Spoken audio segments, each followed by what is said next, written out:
piči, kde sú všetci moji ľudia?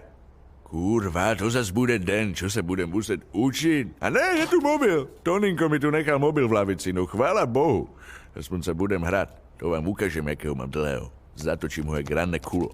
Teturence, dneska sa budeme deliť, lebo zavládla všade chrípková epidémia. Ja ju mám piči. Ja mám cigánsku imunitu. Elka se romales imunitas. A prváčikovia budú s nami. Do piče! A to čo akože teraz? Tu nejaké deti mi sem dojebeš? Áno, presne tak. Sadnite si tam, kde je voľné. No tu si nesadaj. Odkiaľ si? Z Trnavy. Pán Juštilka, však on je z Trnavy a chce si sem sadnúť. No a čo, Peťko? Trnava, to je malý Vatikán a aspoň si preopakuješ prvácké učivo. Prvácké učivo, víš, koľkokrát som sa to aj učil, koľko máš šedivých chlpov na reci.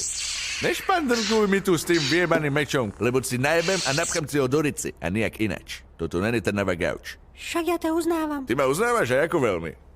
A vieš čo, vlastne to mám piči. Ja budem túto radšej hadika hrať.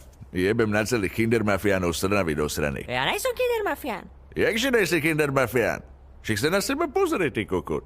Zdenka na tričku. Zdenku si do huby neber, ty chudáčisko. Však ja si ju neberem, ale ona mňa si zobere do huby. Čo sa tu vy furt bavíte? Peťko, ten mobil tu nemá čo hľadať. Však ten mobil tu ani nič nehľadá, ty kráva. Čo si to povedal? Sáp.